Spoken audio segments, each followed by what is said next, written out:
অনুরাগে তুই। সাদিয়া শওকত বাবলি। পর্ব ৮। তবে তার ভয়কে সত্যি করে দিয়ে আব্দুর রহমান খান হঠাৎ করেই প্রশ্ন করে বসলেন। কি হয়েছে? রিমা কি এমন করেছে যার জন্য ত্রয়ীর নিকট মাফ চাইতে হবে? রিমা ঢোক গিলল। যে ভয়টা পাচ্ছিল তাই হলো। এখন সে কি উত্তর দিবে বাবাকে? তার বাবাও তো ভাইয়ের মতোই। নিজের আপনজনদের তুলনায় অন্যদের জন্য হৃদয় পুরে অধিক। ফাহমিদা বেগমও কিঞ্চিত ভীত হলেন স্বামীর এমন প্রশ্নে। তিনি আর কোনো ঝামেলা চাইলেন না। মেয়ের দোষ ঢাকার উদ্দেশ্যে বললেন, তেমন কিছু হয়নি। তুমি খেয়ে নাও তো তাড়াতাড়ি। তেমন কিছু না হলে মাফ চাওয়ার কথা আসবে কেন? আব্দুর রহমান খানের কণ্ঠে সন্দেহ। ফাহমিদা বেগম আমতা আমতা শুরু করলেন। জোরপূর্বক হেসে বললেন, ওই একটু কথা কাটাকাটি হয়েছিল। কি নিয়ে কথা কাটাকাটি হয়েছিল? ছাড়ো তো। একসাথে থাকলে অমন একটু আধটু হয়। তুমি খাওয়া শুরু করো। আব্দুর রহমান খানের কপালে ভাঁজ পড়ল। শীর্ষের দিকে তাকিয়ে তিনি ফের শুধালেন, কি হয়েছে শীর্ষ? রিমা ত্রয়ীর সাথে কি এমন করেছে যার জন্য তুমি ওকে মাফ চাইতে বলছো? ফাহমিদা বেগম ফের সবটা চাপা দিতে উদ্যত হলেন। তাড়াহুড়ো করে বললেন, তুমিও না বাচ্চা মানুষ, ওরা ছোটখাটো বিষয় নিয়ে টুকটাক একটু কথা কাটাকাটি হয়েছে। ছাড়ো তো ওসব। শীর্ষের দৃষ্টি তীক্ষ্ণ হল। শান্ত অথচ গম্ভীর কণ্ঠে সে বলল, এই ছোট ছোট করেই তোমরা ওকে মাথায় তুলেছ। অথচ ছোট ছোট করে ওর অন্যায়গুলোকে প্রশ্রয় না দিয়ে যদি শাসন করতে তবে আজও এতটা উগ্র এবং উশৃঙ্খল হতো না। ওর ভিতরে থাকা বিবেক এবং মনুষ্যত্ববোধটা একটু হলেও জাগ্রত থাকত। ফাহমিদা বেগম চুপসে গেলেন। শীর্ষ হালকা ঘাড় ঘুরিয়ে তাকালো বাবার দিকে। একে একে খুলে বলল সবটা। আব্দুর রহমান খানের মুখশ্রী ধীরে ধীরে শক্ত হয়ে উঠল।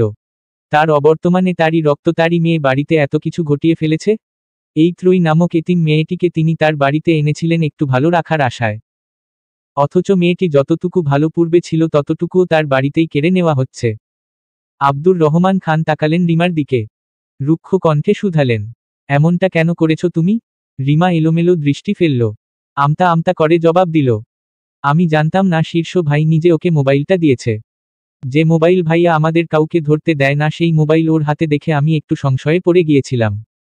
ভেবেছিলাম মোবাইলটা ও চুরি করেছে। মানলাম তুমি সংশয়ে পড়ে ভেবেছিলে ত্রয়ী মোবাইলটি চুরি করেছে। কিন্তু কোনো প্রকার বাছো বিচার ব্যতীত ওকে অপমান করা কি তোমার ঠিক হয়েছে? ও নাকি বারবার বলেছিল মোবাইলটা ওকে শীর্ষ দিয়েছে, এরপরেও কি তোমার উচিত ছিল না বিষয়টা নিয়ে একবার যাচাই বাছাই করা? অন্তত তুমি শীর্ষকে এই বিষয়ে জিজ্ঞেস করতে পারতে, তারপর না হয় যা করার করতে। কোনো প্রকার যাচাই বাছাইয়ের পূর্বেই তুমি কেন ত্রয়ীকে অপবাদ দিলে? ওর গায়ে হাত কেন তুললে? রিমা ইতস্তত করল। ঢোক গিলে বলল, তখন অত কিছু খেয়াল ছিল না আমার। কেন খেয়াল ছিল না? আব্দুর রহমান খান ধমকে উঠেও থেমে গেলেন। কণ্ঠ স্বাভাবিক করে বললেন, যাক যা করার করেছ, এখন তোমার কৃতকর্মের জন্য মাফ চাও ত্রয়ীর কাছে। মাফ কেন চাইতে হবে? আমি ইচ্ছে করে তো কিছু করিনি। তুমি আবার আমার মুখে মুখে কথা বলছো। মাফ চাইতে বলেছি, মাফ চাও ত্রয়ীর কাছে। এ পর্যায়ে মুখ খুলল ত্রয়ী। ইতস্তত করে বলল, মাফ চাওয়ার কোনো দরকার নেই আঙ্কেল। একটা ছোট ভুল বোঝাবুঝির কারণে পুরো ঘটনাটা ঘটেছে। এখন তো সেই ভুল বোঝাবুঝিটা মিটেই গেছে। আব্দুর রহমান খান যেন শুনেও শুনলেন না ত্রয়ীর কথা। তিনি দৃষ্টি রিমার দিকে স্থির রেখেই বললেন, আমাকে আরো কঠিন হতে বাধ্য করো না রিমা। ওর কাছে মাফ চাও তাড়াতাড়ি। রিমার আখি দয়ে ভরে উঠল। ছোট একটি বিষয় যা সে ইচ্ছে করে ঘটায়নি, সেই কারণে কিনা এখন তাকে এই সামান্য মেয়েটির নিকট মাফ চাইতে হবে? ভীষণ অপমানিত বোধ করল সে।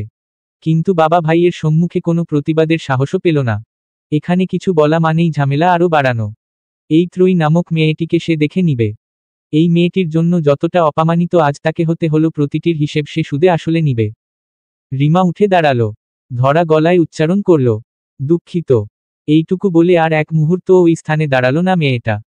এক ছুটে চলে গেল কক্ষের দিকে। ফাহমিদা বেগম ব্যস্ত হলেন। পিছন থেকে ডেকে বললেন, কোথায় যাচ্ছিস মা? খেয়ে তো যা।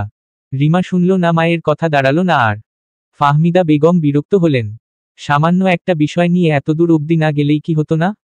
তাছাড়া পুরো ঘটনাটা নিয়ে সে এবং শীর্ষ দুজন মিলে তো কম কথা শোনায়নি রিমাকে।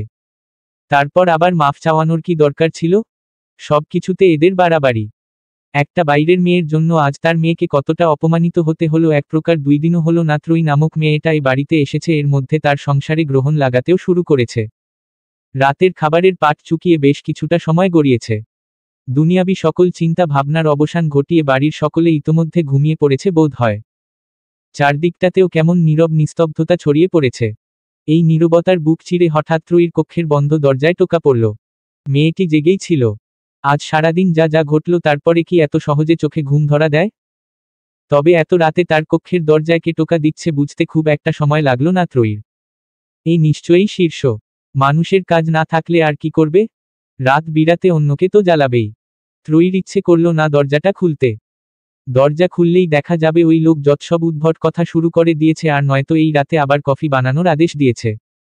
ত্রয়ী আর উঠল না, দরজাটাও খুলল না।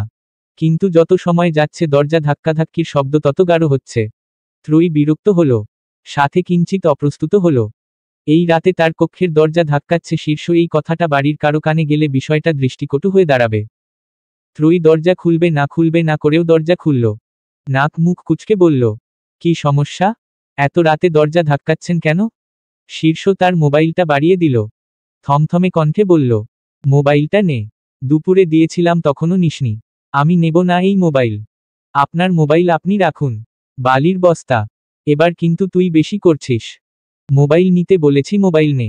না, নেব না। বালির বস্তা। শীর্ষ কথাটা পুরোপুরিভাবে সম্পূর্ণ করার পূর্বেই দরজাটা আটকে দিল ত্রয়ী। শীর্ষ বিস্মিত হল। ত্রয়ী তার মুখের উপর এভাবে দরজা আটকে দিল? এভাবে শীর্ষ দাঁতে দাঁত পিষল। কটমট করে বলল, বালির বস্তার বাচ্চা, বালির বস্তা। ইদানিং তোর সাহস বেড়ে গেছে দেখছি। তোকে তো আমি পড়ে দেখে নেব। 52 সূর্যের আলোয় উদ্ভাসিত দিন। রবির আজ প্রথম অফিস, প্রথম অনুভূতি। এর পূর্বে ছাত্রজীবনে অর্থ উপার্জনের উদ্দেশ্য একটা টিউশনি সে করিয়েছে। তবে এভাবে কাজ কিংবা অর্থ উপার্জনের জন্য অফিসে আসা এই প্রথম। নিজেকে কেমন ভীত ভীত লাগছে তার। ভিতরে ভিতরে ভয় সংকোচেরও টের পাচ্ছে অল্প স্বল্প। নিজের ভিতরকার অযাচিত এই অনুভূতিগুলো দমনের আশায় লম্বা একটা নিঃশ্বাস নিল রবি। অতঃপর অফিসে ঢুকে বসল নয়নের পাশে। নয়ন নামক ছেলেটার পাশেই তার বসার স্থান নির্ধারণ করা হয়েছে। সাথে ওই ছেলেটার উপরেই দায়িত্ব পড়েছে রবিকে অফিসের সব কাজকর্ম, আদব কায়দা, নিয়মাবলী বুঝিয়ে দেওয়ার। নয়ন একটা ফাইল হাতে নিয়ে রবিকে সব বুঝিয়ে দিতে উদ্যত হল। রবিও বেশ আগ্রহ নিয়ে বুঝতে শুরু করল সবটা। তখনই অফিসের দরজার নিকট থেকে থেকে ভেসে এলো, হাই হ্যান্ডসাম, কেমন আছো? কথার ধাঁচ এবং কণ্ঠস্বর শ্রবণে ব্যক্তিটিকে চিনে নিতে খুব একটা অসুবিধা হলো না নয়ন এবং রবির। দুজনেই একযোগে তাকালো দরজার দিকে। নয়ন ঢোক গিলল, নিজের মাথাটা একটু নুইয়ে লুকানো রবির পিছনে। তবে রবি লুকালো না, ওষ্ঠে হাসি ফুটিয়ে সে বলল, জি চাচা, থুক্কু চাচি, আমরা বেশ ভালো আছি। ফুঁসে উঠল সোহাগ। রবির দিকে তেড়ে এসে বলল, কি বললে তুমি? আমি চাচি? আপনি চাচি নন? তাহলে কি চাচা? আসলে আপনার সাজপোশাক দেখে একটু বিভ্রান্তির সৃষ্টি হয়েছিল আর কি। রাগ করবেন না দয়া করে। আমি এরপর থেকে আপনাকে চাচা বলেই সম্বোধন করব। আমার কিউট মিষ্টি কি ভালো একটা চাচা। সোহাগ চেতে গেল আরো। ঝাঝালো কণ্ঠে বলল, এই অভদ্র ছেলেটা এখানে কি করছে? নয়ন, এটা আমাদের অফিসে কেন? নয়ন ঢোক গিলল। রবির পিছন থেকে মাথা বের করে বলল, উনি আমাদের অফিসে নতুন জয়েন করেছেন স্যার। কে এই বেয়াদবটাকে সিলেক্ট করেছে? আমি এখনই দেখছি, দাঁড়াও। কথাটা বলে একটু থামল সোহাগ। পরপর আব্দুর রহমান খানের কেবিনের দিকে পা চালিয়ে বলল, আঙ্কেল আঙ্কেল, এই অভদ্র বেয়াদবটাকে কে চাকরিতে রেখেছে? ফের ফাঁকা ঢোক গিলল নয়ন। রবির দিকে তাকিয়ে বলল, দিলেন তো উনাকে খ্যাপিয়ে। এখন উনি না আমার আর আপনার নামে বড় স্যারের কাছে নালিশ ঠুকে আমাদের এই চাকরি থেকেই বিতাড়িত করেন কে জানে। নয়নের কথাটা বলতে দেরি, কিন্তু আব্দুর রহমান খানের কেবিন থেকে রবির নামের ডাক আসতে দেরি হলো না।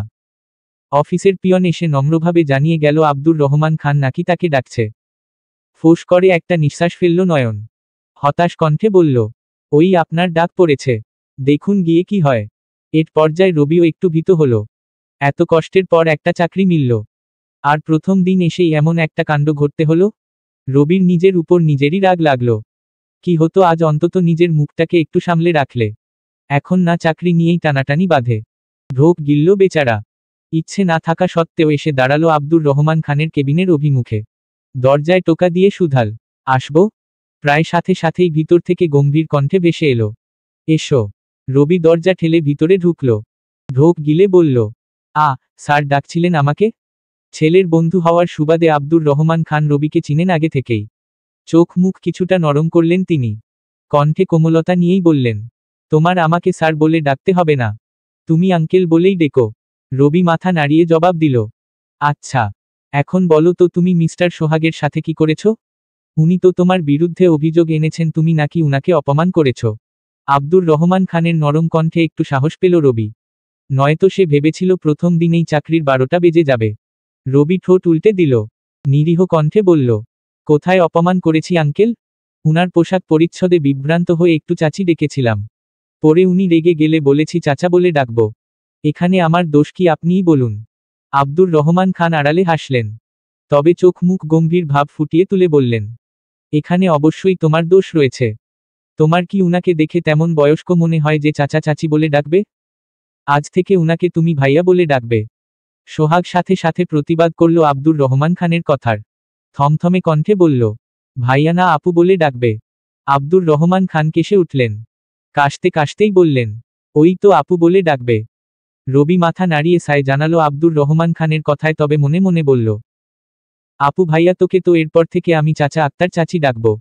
53 গ্রীষ্মের তীব্র তাপদাহের পরে একটু এই দুপুরের প্রহরেই চারদিকটা আধারে ঢেকে গেছে।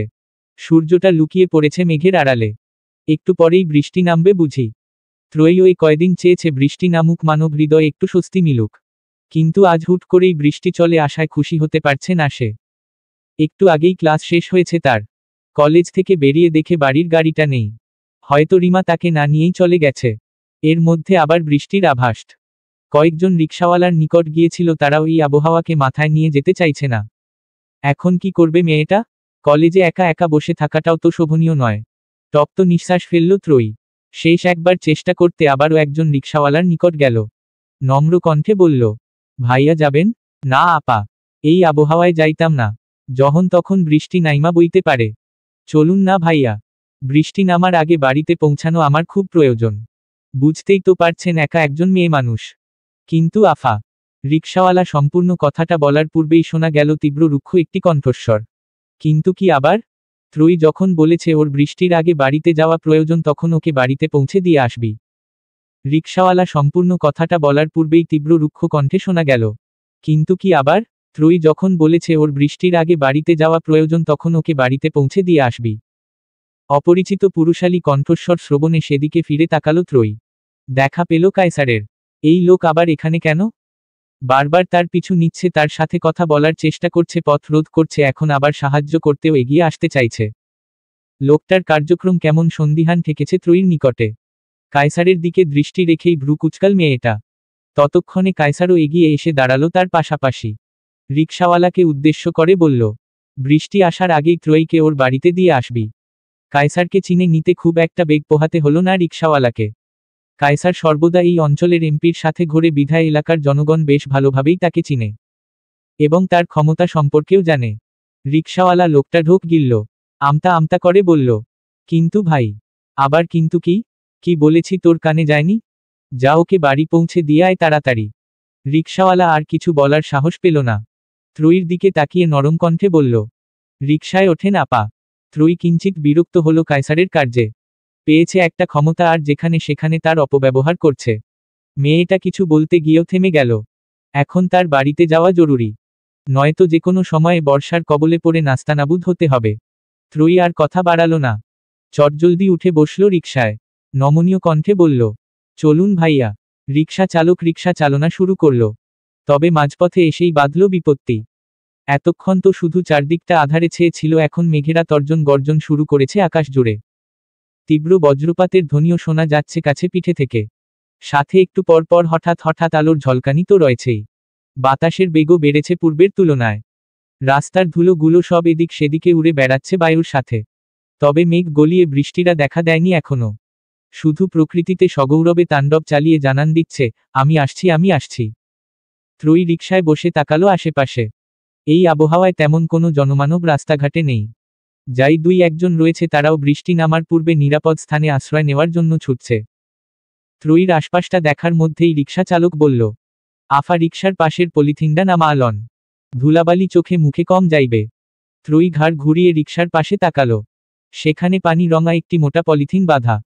এককালে হয়তো এই পলিথিনটা স্বচ্ছ ছিল, তবে কালের বিবর্তনে এখন কেমন ঘোলাটে রং ধারণ করেছে। মনে হচ্ছে যেন বহু ময়লা এই পলিথিনের বুকে আটকাতে আটকাতে পলিথিনের স্বচ্ছতা নষ্ট করে তাকে মলিন করে তুলেছে। ত্রয়ী পলিথিনটা নামিয়ে নিজেকে ঢেকে নিল। তবে অভিমুখে রিকশা চালকের দিকে নজর পড়তেই কিঞ্চিত খারাপ লাগা হানা দিল তার হৃদয়। সে আয়েশ করে রিকশার বসার আসনে বসে রয়েছে, আবার ধুলাবালিকে প্রতিরোধ করার জন্য পলিথিনও নিয়েছে। কিন্তু রিকশা চালক লোকটার জন্য কোনো প্রতিরোধ ব্যবস্থা নেই। এই বৈরী আবহাওয়ায় ধুলাবালিকে ঠেলেই সে রিকশা চালিয়ে যাচ্ছে। নিশ্চয়ই লোকটার কষ্ট হচ্ছে ভীষণ। কি হতো রিমার তাকে আজ বাড়ির গাড়িতে নিয়ে গেলে? তাহলে এই আবহাওয়ায় এই লোকটাকে তো অন্তত কষ্ট করতে হতো না। ত্রয়ী নিজের নিগুড় ভাবনা চিন্তার মধ্যেই খেয়াল করল কেউ তার নাম ধরে ডাকছে। মেয়েটি নিজের ভাবনা চিন্তার ইতি ঘটাল। পাশ ফিরে তাকিয়ে ফের দেখা পেল কায়সারের। একটা বাইক নিয়ে তাদের রিকশাটির পাশেই ছুটে চলছে, আবার মাঝে মাঝে ডাকছে তার নাম ধরে। ত্রয়ী কপালে ভাঁজ ফেলল। ভ্রু কুঁচকে শুধাল, আপনি এভাবে আমার পিছু নিচ্ছেন কেন? কায়সার জবাব দিল না ত্রয়ীর করা প্রশ্নের। সে বরং বাইক চালাতে চালাতেই একটি ছাতা এগিয়ে দিল ত্রয়ীর দিকে। কণ্ঠ বাড়িয়ে বলল, ছাতাটা নাও, বাড়িতে যেতে যেতে বৃষ্টি নামতে পারে, তখন ভিজে যাবে। ত্রয়ীর চোখ বড় বড় হয়ে গেল, হৃদয় হানা দিল ভয়েরা। কায়সার এসব কি শুরু করেছে? বাইক চালাতে চালাতে তাকে ছাতা নিয়ে সাজছে, আবার লোকটার দৃষ্টিও তার দিকে। এভাবে বাইক চালালে যে কোনো সময় দুর্ঘটনা ঘটতে পারে। ত্রয়ী হাত বাড়িয়ে ছাতাটা নিল না। নিজের চক্ষুদ্বয় বড় বড় রেখেই বলতে গেল কিছু, কিন্তু কণ্ঠনালী ভেদ করে কোনো বাক্য বের করার পূর্বেই বিকট ধ্বনিতে বজ্রপাতের ধ্বনি ভেসে এলো। সেই সাথে মনে হলো যেন আকাশ থেকে আলোর ফোয়ারা ছুটেছে। ত্রয়ী চমকাল ভরকাল। ভয় হৃদযন্ত্রটা কেঁপে উঠল দ্রুত গতিতে। কায়সারকে তড়িঘড়ি করে সে বলল, আপনি পাগল? এই আবহাওয়ায় এভাবে ছাতা দিতে আসার কি প্রয়োজন ছিল? কায়সার হাসল। ছাতাটা ছুঁড়ে রিকশার নিচের দিকে অর্থাৎ ত্রয়ীর পায়ের কাছে ফেলে বলল, প্রয়োজন ছিল বলেই এসেছিলাম, এখন প্রয়োজন শেষে আবার চলে যাচ্ছি। সাবধানে বাড়িতে যেও তুমি। নিজের কথা শেষ করে ত্রয়ীকে আর কিছু বলার সুযোগ দিল না কায়সার। বাইকটা থামিয়ে দিল ওই স্থানেই। আর রিকশা চালক রিকশাটা চালিয়ে নিল সামনের দিকে। ত্রয়ী আর ঘাড় ঘুরিয়ে দেখল না পিছনের দিকে। দৃষ্টি নিবন্ধ করল ছাতাটার পানে। তবে ছাতাটা উঠিয়ে সে হাতে নিল না। থাকুক না ওটা ওখানে পড়ে। এখন তো আর বৃষ্টি নেই। বৃষ্টি হলে না হয় ওটা পায়ের কাছ থেকে তোলা যাবে। কিছুটা সময়ের ব্যবধানেই খান বাড়ির অভিমুখে এসে থামল ত্রয়ীর রিকশাটা। এখনও আকাশের অবস্থা সেই বজ্রপাত এবং বিদ্যুৎ চমকানোতেই আটকে রয়েছে। পুরোপুরি বৃষ্টি কিংবা ঝড় কোনোটারই দেখা মেলেনি। ত্রয়ী রিকশা থেকে নামল। রিকশা চালকের দিকে কিছু টাকা বাড়িয়ে দিয়ে বলল, আপনার ভাড়া? ভাড়া লাগবো না আফা। ভাড়া লাগবে না মানে কি? এই আবহাওয়ায় এতটা পথ কষ্ট করে নিয়ে এসে এখন কিনা বলছেন ভাড়া লাগবে না? আপনের ভাড়া কায়সার ভাইই দিয়ে দেবেন। ত্রয়ী কপাল কুঁচকে বলল, আমার ভাড়া উনি দিবেন কেন? আমার ভাড়া আমিই দেব। আপনি ভাড়া নিন তো। রিকশা চালক ইতস্তত করে বললেন, কিন্তু আপনের কাছ থেকে ভাড়া নিছি জানলে কায়সার ভাই বকব। একে তো উনি আমার এমন কেউ হন না যে উনি আমার ভিড়া দিবেন আর আমিও সেটা মেনে নেব। আর দুইয়ে আপনি না বললে উনি কিভাবে জানবেন আপনি আমার কাছ থেকে ভাড়া নিয়েছেন নাকি নেননি? রিকশা চালক তবুও ভাড়া নিতে চাইল না।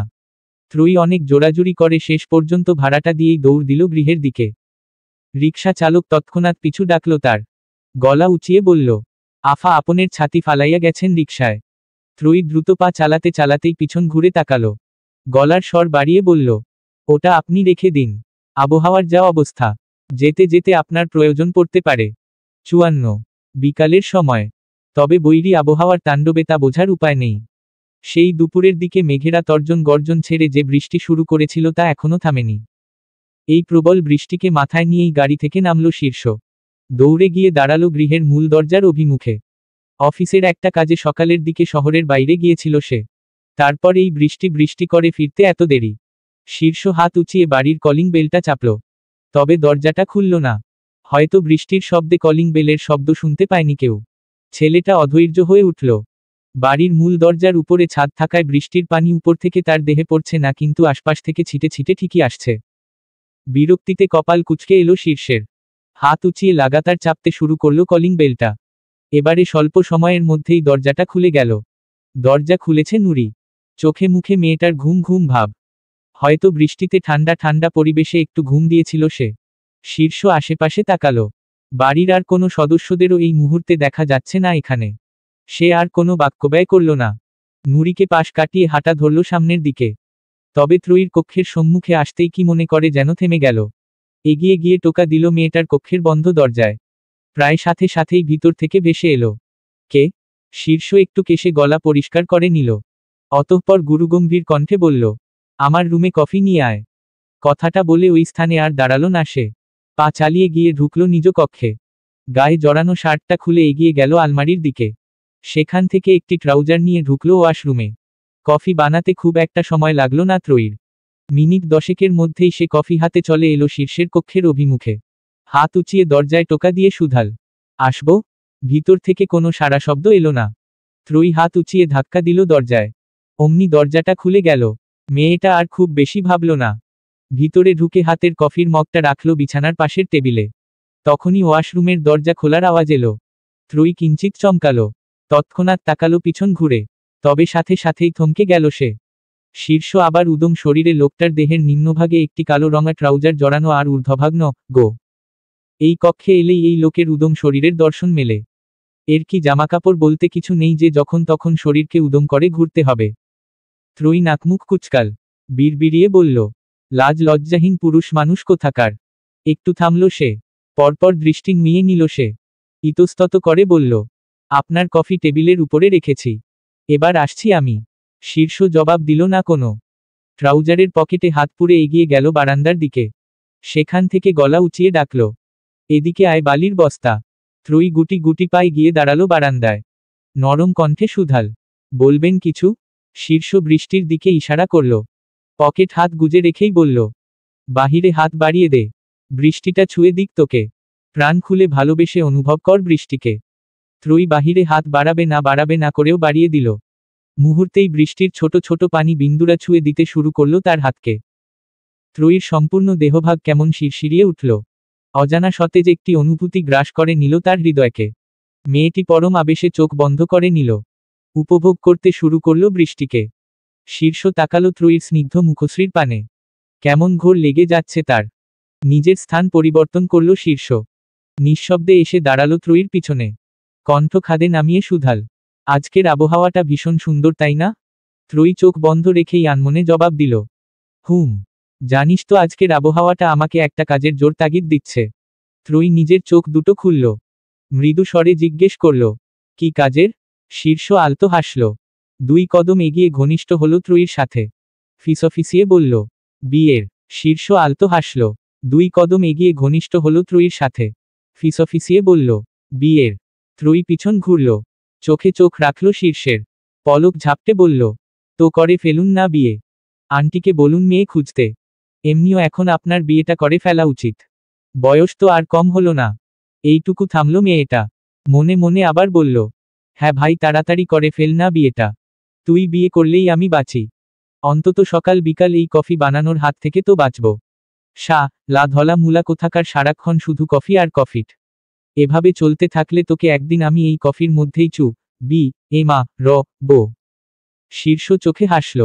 দুষ্টুমি মাখা কণ্ঠে বলল, ঠিকই বলেছিস। বয়স বেড়ে যাচ্ছে, এখন আমার বিয়ে করা উচিত। হ্যাঁ করে ফেলুন। আন্টি আঙ্কেলকে আজই বলুন মেয়ে দেখতে। তাদেরকে আর মেয়ে দেখতে বলতে হবে না। মেয়ে তো আমার। এইটুকু বলে ঠোঁট কামড়ে হাসল শীর্ষ। সম্মুখ পানে পা বাড়িয়ে ত্রয়ী আর তার মধ্যে থাকা স্বল্প দূরত্বটুকুও ঘুচিয়ে নিল। শীর্ষকে এত নিকটে আসতে দেখে হকচকিয়ে উঠল মেয়েটা। দ্রুত পা চালিয়ে 2 কদম পিছনে সরে গেল সে। শীর্ষ ওষ্ঠ বাঁকালো। ফের সম্মুখ পানে পা চালিয়ে দূরত্ব ঘুচালো। ত্রয়ীও ফের পিছনের দিকে সরে গেল। তবে একটু পিছিয়ে যেতেই সে খেয়াল করল তার আর পিছিয়ে যাওয়ার মতো জায়গা অবশিষ্ট নেই। শীর্ষের ওষ্ঠের হাসি আরো চওড়া হল। পা তুলে ত্রয়ীর দিকে 1 কদম এগিয়ে এলো সে। ঘাবড়ে গেল মেয়েটা। এই লোক তার দিকে এভাবে এগুচ্ছে কেন? সেদিন হুট করেই তাকে বিয়ে করার কথা বলেছিল। আজ আবার আবহাওয়ার দোহাই দিয়ে বিয়ের কথা বলছে। লোকটার মতিগতি তো তেমন ভালো ঠেকেছে না। এই লোক তাকে নিয়ে কোনো উল্টাপাল্টা চিন্তা করছে না তো?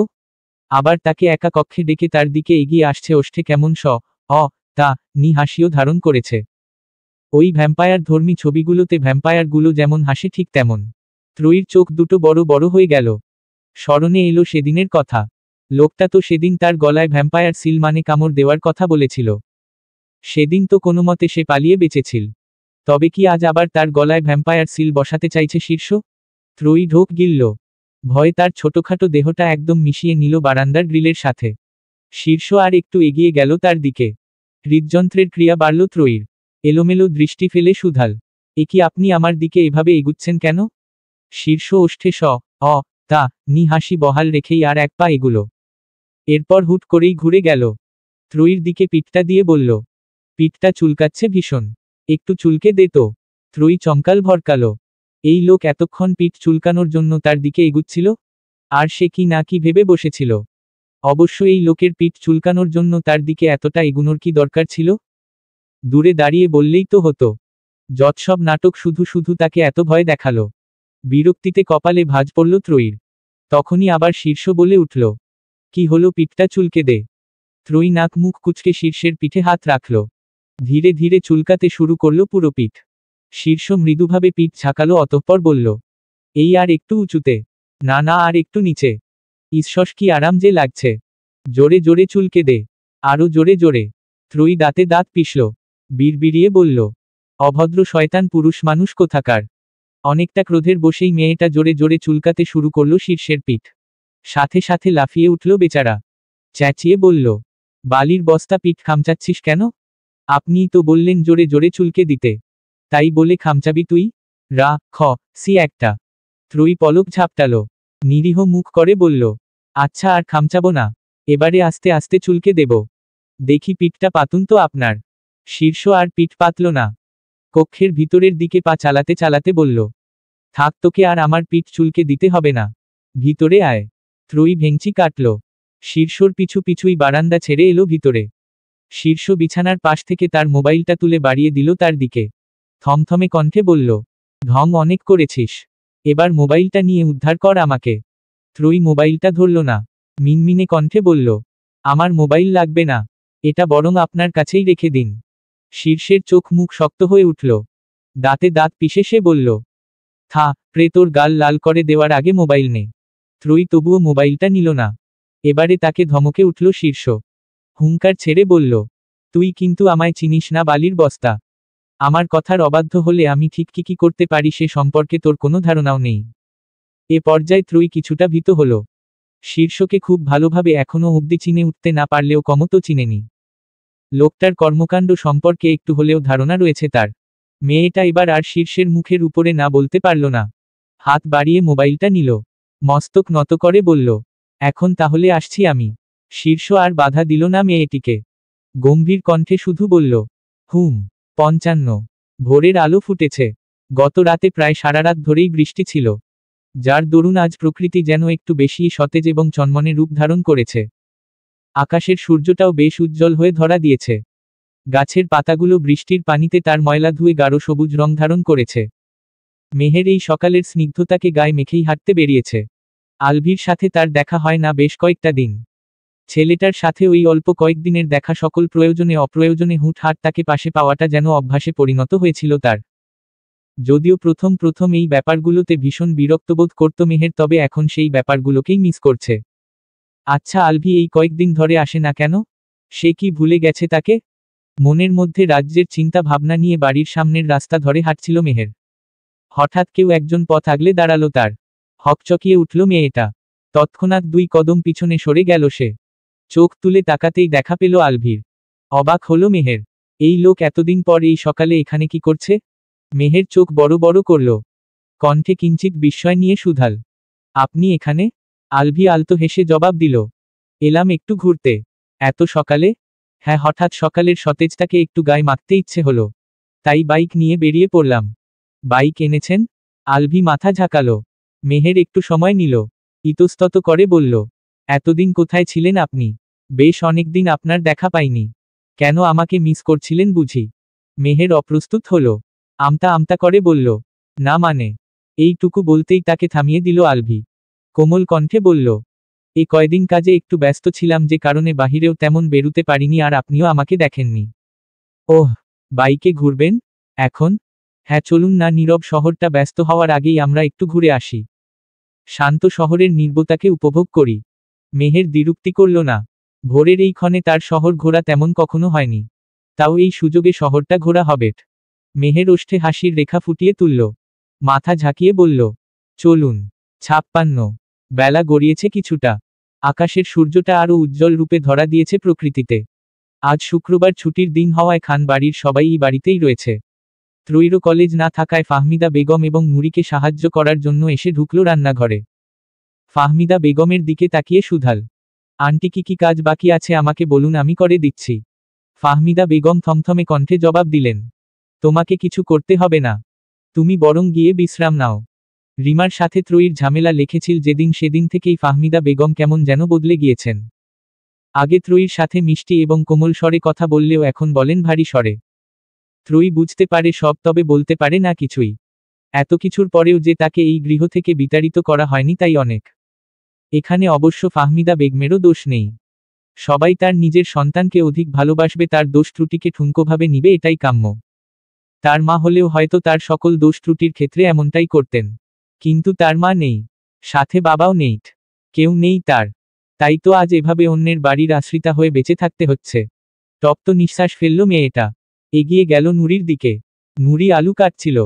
ত্রয়ী হাত বাড়িয়ে নুরির হাত থেকে টা নিল। অতঃপর আলুগুলোও নিজের দিকে নিতে নিতে বলল, তুমি অন্য কাজে যাও, আমি কাটাকাটি সব করে দিচ্ছি। আর কোনো কাম নাই আপা, এই কাটাকাটিই বাকি আছে শুধু, এইটা আমিই করতে পারুম। আপনি বরং আম্মার কথা মতো গিয়া বিশ্রাম করেন। ত্রয়ী মিষ্টি হেসে বলল, তাহলে তুমি গিয়ে বিশ্রাম করো, কাটাকাটির কাজটা আমিই করে দিচ্ছি। না না আপা, আপনি করবেন কেন, আমিই করছি। নুরি ত্রয়ীর হাতের টা ধরল। এর মধ্যে পন্নাও দৌড়ে এলো রান্নাঘরে। জোরে নিঃশ্বাস নিতে নিতে বলল, ত্রয়ী আপু এখানে, আর আমি তোমাকে পুরো বাড়িতে খুঁজেছি। ত্রয়ী টা ছেড়ে দিল। ভ্রু কুচকে শুধাল, কেন খুঁজছিলে আমাকে? পন্নার চোখ মুখ চকচকে হয়ে উঠল। উৎফুল্ল হয়ে সে বলল, তোমাকে নাকি শীর্ষ ভাইয়া তার মোবাইলটা দিয়ে দিয়েছে। চলো না ওই মোবাইল দিয়ে আমরা কয়েকটি ছবি তুলি। ভাইয়ার মোবাইলে ছবি খুব সুন্দর আসে। কিন্তু আমি তো এখানে। এইটু বলতেই ফাহমিদা বেগম বলে উঠলেন, তোমাকে এখানে কিছু করতে হবে না, তুমি গিয়ে ওর ছবি তুলে দাও যাও। ত্রয়ীর ইচ্ছে না থাকা সত্ত্বেও পন্নার সাথে এলো। বলা তো যায় না, এখানে যদি পন্নাকে সে কাজের জন্য না করে দিত তাহলেও তার দোষী ধরা হতো। পন্না ত্রয়ীকে নিয়ে এলো বাড়ির সামনেরই বাগানে। একটি ফুল গাছের পাশে দাঁড় করিয়ে বলল, দাঁড়াও আগে তোমার একটা ছবি তুলি। শীর্ষ দাঁড়িয়ে ছিল তার কক্ষের সাথে লাগোয়া বারান্দায়। সেখান থেকেই ত্রয়ী এবং পন্নাকে খেয়াল করে নিচে নেমে এলো। গম্ভীর কণ্ঠে শুধাল, তোরা কি করছিস এখানে? শীর্ষের কণ্ঠস্বর কানে পৌঁছাতেই তার দিকে ফিরে তাকালো পন্না এবং ত্রয়ী। পন্না দৌড়ে এলো ভাইয়ের নিকট। তার হাতে মোবাইলটা গুজে দিয়ে বলল, তুমি ত্রয়ী আপুর কয়েকটা ছবি তুলে দাও তো, আমি এখনই আসছি। কথাটা বলে আর কারো কোনো মতামতের অপেক্ষা করল না পন্না। ছুট লাগালো গৃহের দিকে। শীর্ষ তাকালো ত্রয়ীর পানে। মেয়েটা আজ একটি শুভ্র রঙা জামা পরেছে। আর সে যে ফুল গাছটির নিকটে দাঁড়িয়ে রয়েছে সেখানেও কিছু শুভ্র রঙা ফুলই ফুটেছে। শীর্ষের নিকট এই মুহূর্তে ত্রয়ীকে একটি সুন্দর পুষ্পর নাই মনে হচ্ছে। শুভ্র রঙা জামা এই প্রকৃতির বুকে মেয়েটিকে কি স্নিগ্ধই না লাগছে। শীর্ষের দৃষ্টিতে মুগ্ধতা হানা দিল। হৃদস্পন্দন গাঢ় হল পূর্বের তুলনায়। বিড়বিয়ে সে আওড়ালো, দিগন্ত বিস্তৃত সতেজ প্রকৃতির বুকে একটি সুন্দর সুস্নিগ্ধ পুষ্প তুমি। শীর্ষের অবস্থান দূরে হওয়ায় বাক্যটি ত্রয়ীর কান অবধি পৌঁছাল না। তবে তাকে ঠোঁট নাড়াতে দেখল ঠিকই। ত্রয়ী ভ্রু কুচকে শুধাল, কিছু বললেন? শীর্ষ মন্ত্রমুগ্ধের ন্যায় হেঁটে গিয়ে দাঁড়ালো ত্রয়ীর নিকটে। ভাবল এই সময়, আজ এই সময়ই মেয়েটিকে তার মনের কথা জানিয়ে দেওয়া উচিত। শীর্ষের হৃদয় আন্দোলিত হল। কেমন ভীত ভীত লাগলো নিজেকে। কাউকে প্রেম প্রস্তাব দিতেও গিয়েও যে ভীতি অনুভব হয় জানা ছিল না তার। জোরে জোরে কয়েকটা নিঃশ্বাস নিয়ে নিজেকে ধাতস্থ করল শীর্ষ। অতঃপর থেমে থেমে বলল, আমি তোকে। এইটুকু বলতেই তাকে থামিয়ে দিল ত্রয়ী। শীর্ষের ভারী নিঃশ্বাস ঘোলাটে দৃষ্টি, চোখে মুখে হানা দেওয়া দুর্বলতা, কোনোটাই দৃষ্টি এড়াল না মেয়েটার। চোখ বড় বড় করল সে। কণ্ঠে বিস্ময় নিয়ে শুধাল, আপনি কি অসুস্থ শীর্ষ ভাই? না কেন? ত্রয়ী যেন এবারে একটু উত্তেজিত হয়ে উঠল। অস্থির হয়ে শুধাল, তাহলে আপনার চোখ মুখের অবস্থা এমন কেন?